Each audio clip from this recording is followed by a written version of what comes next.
Hoje o programa Gente da Gente tem a honra de conversar com o Dr. João Amilcar Salgado. Dr. João Amilcar é médico, filósofo, escritor, historiador, enfim, uma das maiores figuras de Nepomuceno e que brilha lá fora. Tudo bem, doutor João? Fico muito honrado de ser entrevistado na minha terra.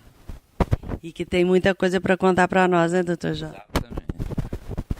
E aí, doutor João, o senhor, como eu disse, é médico, né, professor da Escola de Medicina da Universidade Federal de Minas Gerais. Conta para a gente um pouquinho da sua história. Eu nasci em Nepomuceno, me transformei em fanático nepomucenense. E eu, então, criei, inclusive no meu livro, Rios Dourados da Vila, eu criei a teoria de que Nepomuceno é o umbigo do mundo. E que, então, essa teoria diz o seguinte: tudo que aconteceu no passado já aconteceu em Nepomuceno. Tudo que está acontecendo no momento nos outros lugares já aconteceu em Nepomuceno.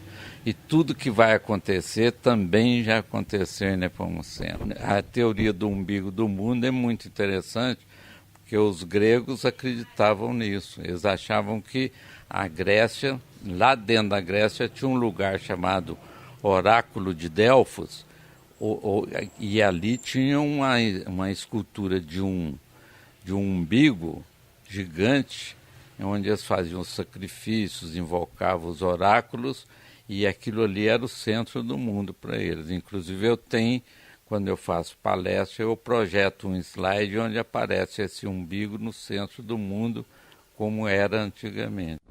E Nepomuceno, então, é intitulado Umbigo do Brasil. Eu digo que Minas Gerais é o umbigo do Brasil, e o umbigo de Minas Gerais é Nepomuceno. E é impressionante o que eu consegui revelar de Nepomuceno em termos dessa correlação com coisas acontecidas fora de Nepomuceno e que tem a ver com nepomucenenses. Isso é impressionante. Nepomuceno, inclusive, tem uma carência muito grande, que a gente não tem uma história escrita, né, da nossa cidade. Então, como que o senhor descobre essas coisas? Como é que é a sua fonte de estudo? Como é que o senhor faz esse trabalho? Eu não ia escrever a história de Nepomuceno. Eu pensei em fazer um livro contando a minha história e os nepomucenenses que aparecem nessa história. O sucesso do livro foi tão grande, porque logo a edição ficou esgotada, e eu então fiquei estimulado a escrever a história de Nepomuceno sequencialmente. Por exemplo, isso que você falou aí é a pura verdade. Por exemplo, ninguém em Nepomuceno sabia quais eram os índios que moravam aqui na época do Pedro Álvares Cabral. Então, aqui tinha índios que moravam aqui. Quem eram esses índios?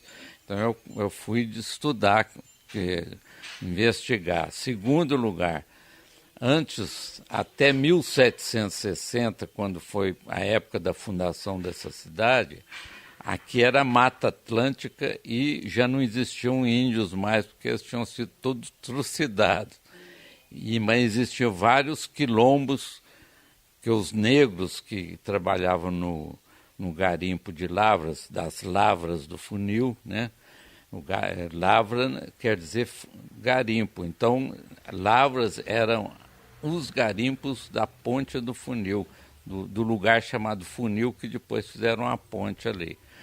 Pois bem, esses negros, eles eram espertos, então logo que eles podiam, fugiam de lá. E para onde que eles iam? Para Nepomuceno, a região aqui. Aí o seguinte, que negros eram esses? Então aqui em Nepomuceno tinha vários quilombos e ninguém tinha estudado esses quilombos. Então eu já estou no 7º. O livro já vai pelo menos 7 quilombos, eu vou mencionar nesse livro. E como que o senhor chega nesses dados, através de pesquisa em campo, como que você fez? Então, eu depois que eu me aposentei como clínico, né, eu passei a estudar a história da medicina. Então, eu tive a seguinte ideia, como historiador da medicina. Eu, antes de ser historiador, eu era um cientista. Eu estudei várias doenças, publiquei muitos trabalhos científicos e verifiquei que os historiadores não usavam muito método científico, não. Eu ficava contando, copiando uns aos outros. Eu não, eu usei método científico para investigar e aprofundar nas coisas. Aí o que eu fiz? Fiz isso para a medicina, então é a história da medicina de Minas Gerais. Aí apliquei isso para a minha cidade, investigando a história de Nepomuceno, que está registrada em coisas incríveis e tem referências a Nepomuceno, ou se não a região de Nepomuceno. Então, por exemplo, eu vou dar aqui um exemplo interessante. Aqui nós temos uma cidade chamada Boa Esperança. Esse nome vem da serra que tem lá, que chama Serra, ficou chamada Serra da Boa Esperança, mas ela não chamava. No início, em 1700 e pouco, ela chamava Serra das Esperanças, que era um explorador que se perdeu e olhou aquela serra bacana ali, muito imponente, e falou, isso aí me dá esperanças de que eu vou achar o caminho de volta. Isso aí é uma das teorias que tem sobre esse nome.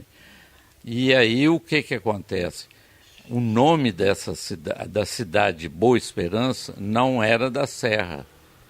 Sabe como é que chamava a cidade? Dores do Pântano.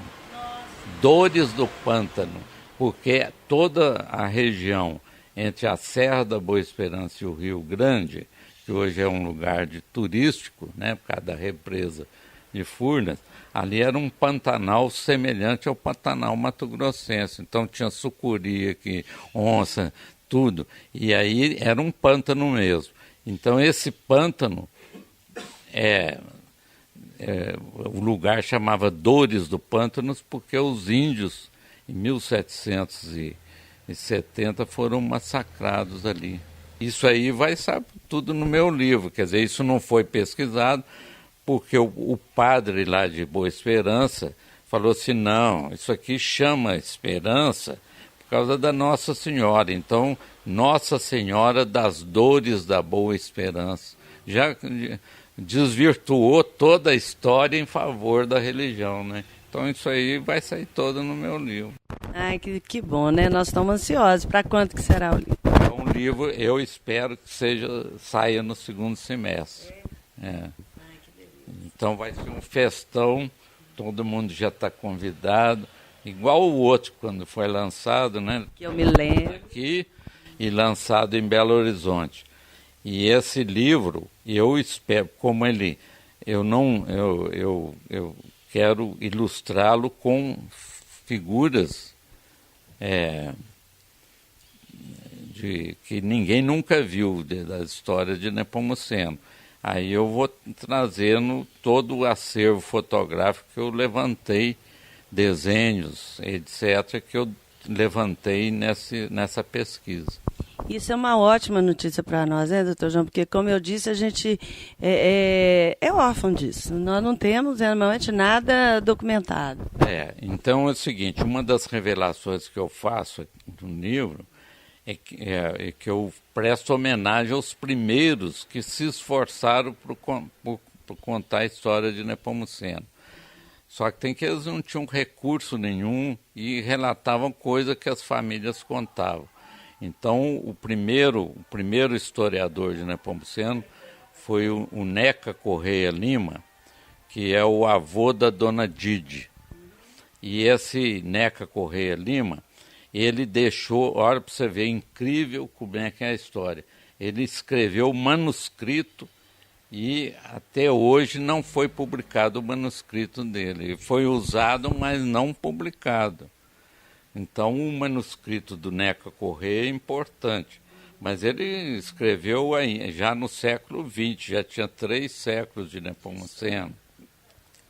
O outro é o irmão dele, chamado Quinca Corrêa, que é o indivíduo que fez a estatística de Nepomuceno. E não fazer a estatística da quantas fazendas tinha, quantos alqueires, aquela coisa, ele acabou escrevendo a história referente àquele período. E aí vem vários trechos, vários historiadores posteriores, um copiando do outro. Agora, a grande revelação que o meu livro mostra é o seguinte, é que existia em 1900, 1901, 1890, por aí, surgiu no Brasil a moda dos almanaques. Não é esses almanaques de farmácia que nós conhecemos, mas eram almanaques que descreviam o Brasil. Então, almanaque de Minas Gerais, almanaque do Rio de Janeiro.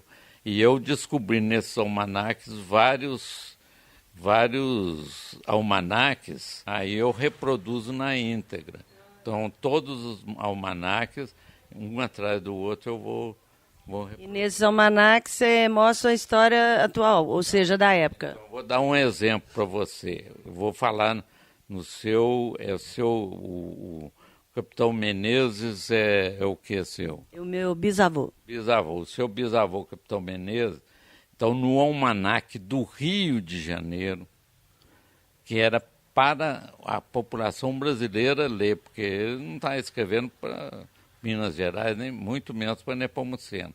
Nesse almanaque do Rio de Janeiro, lá tem assim, Vila Nepomuceno. E na Vila Nepomuceno está escrito assim, alfaiates, fulano, fulano, fulano, farmacêutico, fulano. E eu tive a grande surpresa de descobrir, nesse almanaque do Rio de Janeiro, está escrito lá o seguinte, Capitão Menezes, farmacêutico, ele tinha uma farmácia, sem licença, sem nada, que não tinha nada, aí ele abriu uma venda que vendia remédio, farmacêutico. E o Afonso Felicore, sabe como é que ele aparece? Arquiteto. Que ótimo. Nós estamos falando dentro da casa que foi feita pelo Afonso Felicore. Essa minha casa aqui foi feita pelo Afonso Felicore, que era um grande arquiteto, sem informar, mas era um grande arquiteto.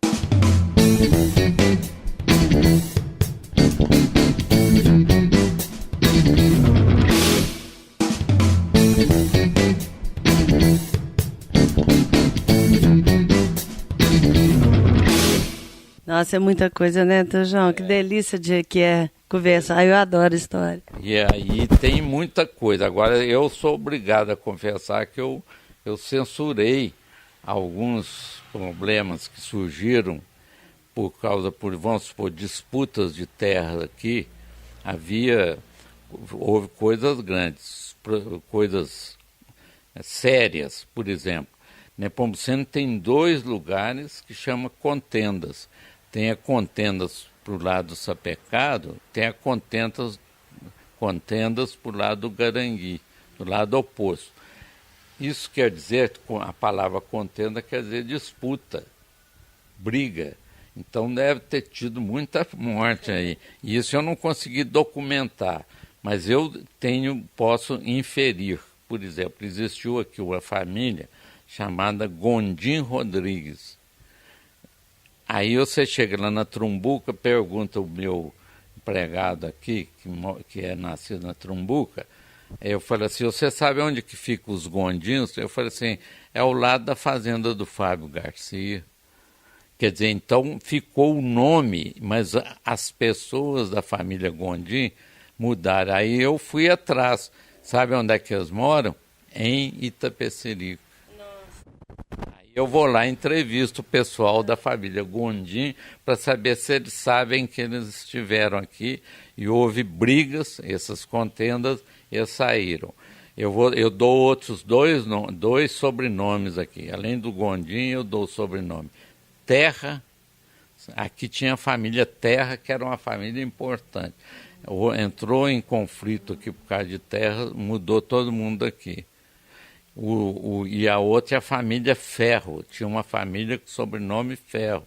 Também entrou em conflito e mudou daqui.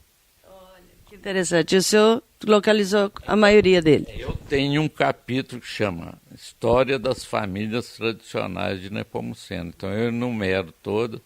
Na hora dos italianos é que é bacana, que eu fui levantando e, por fim, eu só conheci, pensava que sabia todas as famílias italianas aqui, eu só sabia metade. Porque havia famílias aqui, vão dar no seu ramo, o seu é Piva, o seu tem uma mulher, casou com um Piva, que era Piazzantini. Então, aí não ficou ninguém com esse sobrenome aqui. As mulheres não colocavam nome. Metia o sobrenome. Aí eu levantei isso tudo. Então, eu tenho a lista quase completa, espero quase completa, mas vai chegar outros historiadores, outros pesquisadores que vão completar esse serviço. Com certeza. Como que foi o Centro Mineiro, agora mudando um pouco de assunto, Centro Mineiro Centro de Memórias, né, da Medicina Me conta como é que é. É a mesma história, isto é, a Faculdade de Medicina, nós tínhamos lá os maiores médicos de Minas e alguns que eram os maiores do Brasil. Esses médicos, em geral, para ser importante, eles tinham se formado nos Estados Unidos. Aí chegavam lá nos Estados Unidos para fazer especialização, lá eles cultivam muito a história da medicina norte-americana, da medicina da Inglaterra, da França. Aí eles chegavam aqui e sabiam mais a história da medicina deles do que a nossa. Aí eu fiz uma pesquisa perguntando, você sabia isso assim? Ele falou, não, eu sei que eu estive nos Estados Unidos e tal. Aí eu falei assim, então nós temos que levantar nossa medicina aqui. E eu, por incrível que pareça, eu descobri na doença de Chagas a primeira doente que foi diagnosticada a doença de Chagas. Então o Carlos Chagas descobriu a doença de Chagas em 1909 numa menina de 2 anos de idade. Essa menina, em 1909, tinha 2 anos. Ela era da idade certinha da minha mãe. Nasceu no mesmo ano, 1907. E todos os cientistas que estudaram a doença de Chagas, ninguém sabe por que passaram a acreditar que essa menina morreu da doença de Chagas nessa idade, 2 anos. E eu acho ela viva. Então, meu maior trabalho científico como cientista foi estudar essa paciente, da qual eu tirei o micróbio dela, que é o mesmo que ela tinha em 1909. Em 1961 eu tirei o micróbio do corpo dela e passei a estudar. E fui para o laboratório e defendi minhas teses, tudo, publiquei e tal. Qual que é a idade dela, quando você localizou? 51 anos. E ela morreu com quase 80 e não tinha nada... E não foi de Chagas? Não foi, não. Aí o seguinte, isso aí me transformou num historiador sem querer, porque eu fui obrigado a estudar como é que o Carlos Chagas conheceu essa menina, se tinha um retrato dela novinha. Isso aí foi o maior achado meu, achar o retrato dessa menina. Aí o seguinte, com isso eu mostrei para os outros médicos, outros cientistas, que tinha uma história aqui oculta em Minas Gerais, coisas extraordinárias. E aí fui colecionando todo o acervo em textos, estátuas, fotografias, documentos e foi montando o Centro de Memória. E o mais engraçado que isso ocorreu em 1977. Em 1977, estava fazendo o maior sucesso no Brasil o Pedro Nava, que era um médico mineiro que tinha escrito as suas memórias. Ele estava badaladíssimo. Aí ele foi lá para Belo Horizonte e ele escreveu, está ali num quadro, está vendo aqueles manuscritos ali? É a letra do Pedro Nava dizendo que, me elogiando, dizendo que eu ia redimir a história da medicina mineira. E aí começou a aparecer uma porção de gente levando para lá, por fim formou uma equipe de historiadores, médicos e não médicos, e essa equipe está produzindo desde essa época lá, então está cheio de coisa. Hoje é um dos maiores centros do Brasil, e o mais espetacular é que São Paulo, Rio, Salvador, que era o lugar que tinha mais dados de história da medicina, estava com aquilo abandonado. Cada um estava. Aí, quando surgiu o de Minas, provocou ciúmes. Aí, cada um começou a... E em cada lugar desse, eu arrumei um amigo, o grande... Então, tem um João Amilcar de Salvador, um João Amilcar de São Paulo e tal, e que começou a construir. Só para você ter ideia, sabe onde que eu estava no final do ano passado? Lá no estádio de Tocantins, em Palmas, realizando um Congresso Brasileiro de História da Medicina. E eu fui o conferencista da abertura. E eles ficaram boquiabertos lá, você sabe por quê? Que eu uni Nepomuceno ao evento, que é o seguinte, eu peguei um slide onde eu fiz um gráfico mostrando que as cidades, a colonização do sul de Minas começou na cidade de Paraty, passou para Taubaté, Guaratinguetá, Lavras e Nepomuceno. Aí eu fiz o trajeto assim, aí de Nepomuceno eu pus Uberaba, Uberlândia, Goiás até Tocantins. E eu falei assim, neste auditório aqui existem várias pessoas que nasceram aqui em Palmas e que certamente são descendentes até de meus comunícipes lá de Nepomuceno. Aí na mesma hora eu descobri uns 3 ou 4 lá. Que ótimo. O que é a comunicação, não é mesmo? Pra você ter uma ideia, é o seguinte, lá na família Junqueira, que é de Nepomuceno, Junqueira surgiu em Três Pontas, passou por Nepomuceno, foi para Cruzília, e aí o que São Tomé das Letras. Então essa família Junqueira, nessa que eu chamo de diáspora rumo ao oeste, que é impressionante, quer dizer, se você ouvir, você vai duvidar. Qualquer um paulista vai duvidar do que eu estou falando aqui, que é o seguinte, aqui em Nepomuceno tinha os Garcia e os Costa, que depois passaram a ser chamados de Limas, mas o sobrenome verdadeiro é Ribeiro de Oliveira Costa. E esses indivíduos logo tiveram muitos filhos e o governo começou a oferecer terras devolutas, terras dadas. Quem quisesse ir lá ocupar as terras, ganhava a terra. E que eles tinham acabado de matar os índios de lá, que eram os donos da terra. Aí aí eles pegaram, eles tinham dinheiro e tal, e entraram nos carros de boi e foram nessa direção. Então o que surgiu? Olha bem, a cidade de Franca, a cidade de Mococa, a cidade de Barretos, onde tem aquele tal, as famílias fundadoras desse lugar são nepomucenenses. São de Três Pontas, Nepomuceno, Coqueiral, Boa Esperança, foram para lá colonizar lá. Então eu tenho primos lá. E como eu tenho facilidade agora com a internet mais fácil, então eu quero te dar um exemplo aqui que é de arrepiar.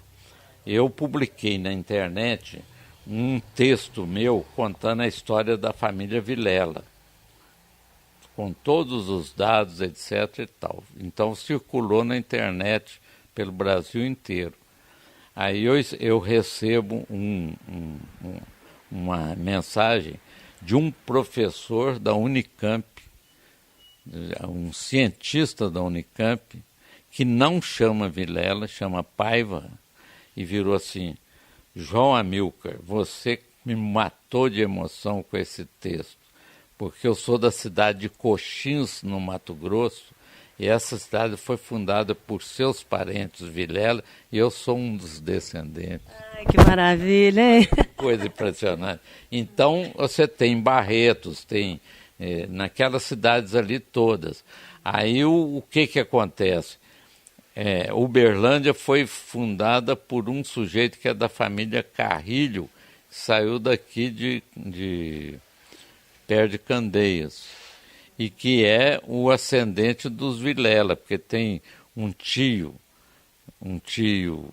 dos Vilelas, casou com uma mulher Vilela, que é Carrilho. Então, a fundação de Uberlândia tem a ver com os Vilela daqui.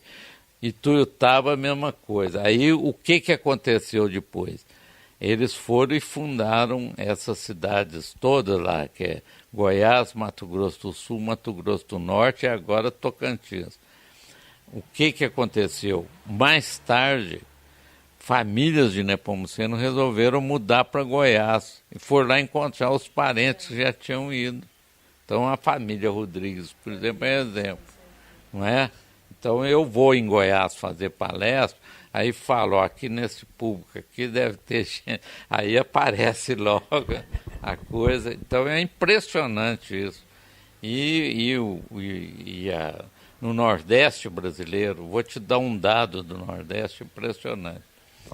A família tronco de Nepomuceno, que é a chamada família Ribeiro de Oliveira Costa, que casou muito com Lima, e eles falam que é Lima e é Costa, essa família descende de um casal Monteiro, Souza Monteiro. Então, todo Lima, todo Costa, todo Ribeiro de Nepomuceno é Monteiro, Souza Monteiro. Por quê? Veio uma mulher da cidade de Olinda, no Recife, Olinda, veio casar aqui em Lavras. E ela morreu em Nepomuceno. Eu já documentei que ela morreu na Fazenda da Lagoa. Essa mulher. Aí o que acontece? A família Souza Monteiro, lá no Nordeste, é importantíssima. Tanto é que no estado da Paraíba tem uma cidade chamada Souza e tem outra cidade chamada Monteiro. Aí eu fui para lá, atrás dos Monteiro, para conhecer meus parentes lá, né? Aí o que acontece? Eles me contaram o seguinte: você está achando que nós somos importantes, mas você ainda não sabe verdadeiramente a nossa importância. Falei, por quê? Porque você, quando era estudante, você estudou que o primeiro governador-geral do Brasil chamava Tomé de Souza, da nossa família Souza.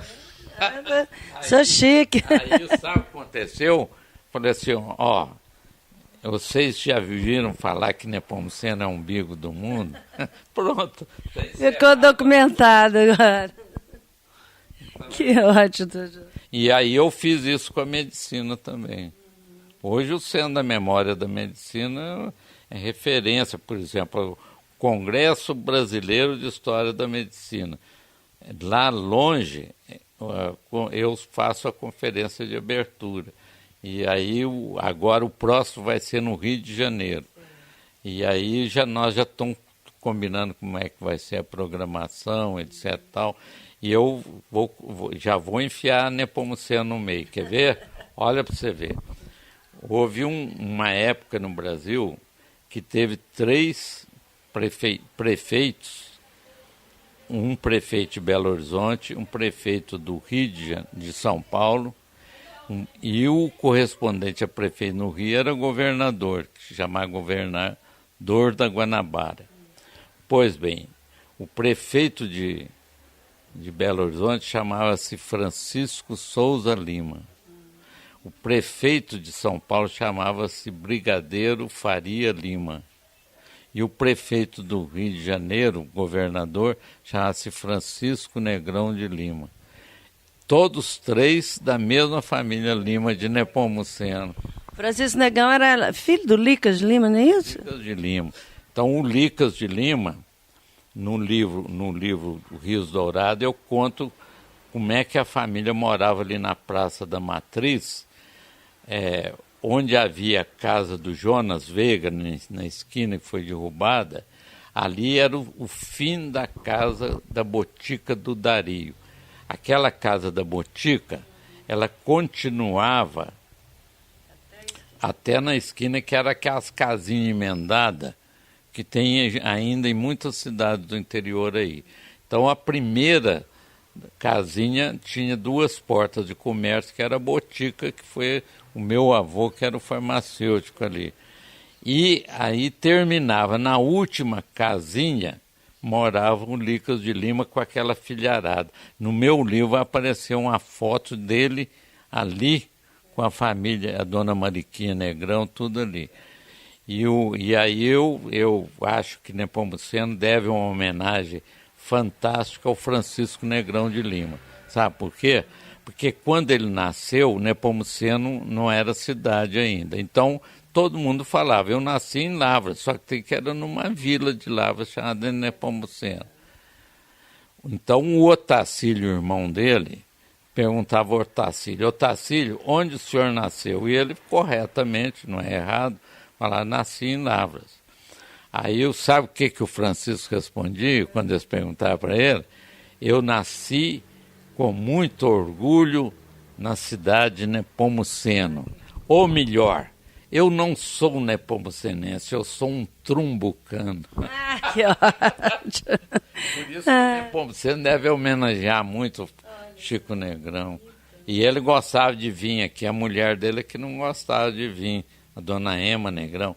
Eu lembro deles, uma vez, uma das últimas vezes que eles vieram. Sabe por que a dona Ema não gostava de vir aqui? Porque ela nasceu na cidade de São João Nepomuceno.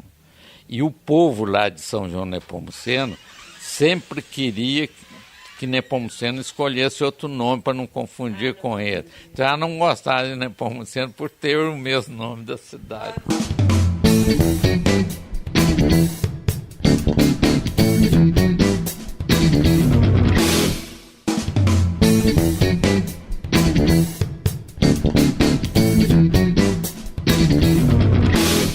Então, João, mas falando do livro que o senhor está para lançar agora, é sobre medicina, sobre a história da medicina?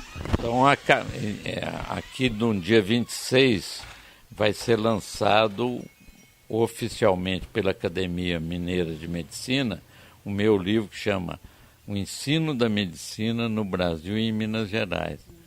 Então, eu resolvi lançar esse livro agora, na frente do outro, por causa desse negócio dos médicos cubanos. Então está dando muita briga, muita confusão, muita discussão. Então eles sempre me consideraram que eu era uma autoridade nessa área e que eu devia esclarecer, divulgar mais o que a nossa experiência nesse sentido. Então um livro foi lançado aí, já foi lançado em uns 6 lugares. Mas o lançamento oficial mesmo é o da Academia de Medicina. E aí, então, nesse livro eu conto toda a história.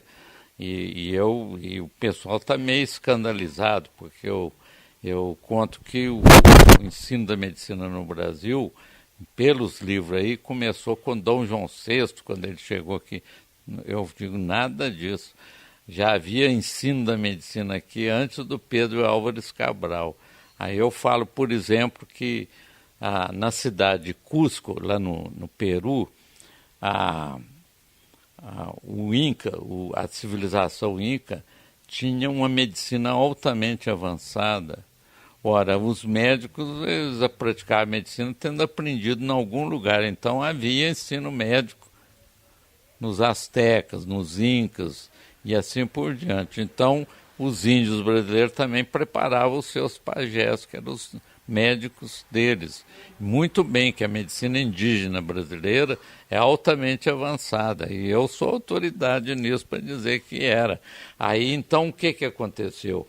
Esse livro dá uma visão totalmente revolucionária do que é ensino da medicina e como é que ele ocorreu no mundo, no Brasil e em Minas Gerais. Sendo que em Minas Gerais, ensino da medicina em Nepomuceno, porque não tem faculdade aqui, mas teve grandes professores de medicina que, por exemplo, vou dar um exemplo aqui que pouca gente sabe. O Dr. Adalto Barbosa Lima foi diretor da Faculdade de Medicina da Santa Casa de São Paulo, que é uma das melhores escolas de medicina do Brasil. Ele foi diretor lá. Então, como ninguém fala, né, ou não é noticiado, tem um livro, que é o meu, em que isso aparece. Fica documentado, né, doutor João, porque isso realmente é muito importante.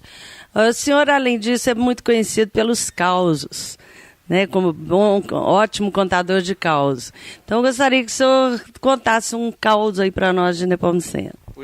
Pois é, eu vou repetir aqui, porque esse programa deve estar indo para pessoas que ainda não tiveram nem contato com o meu livro e nem com pessoas idosas que conhecem esse caso, que aconteceu com seu avô.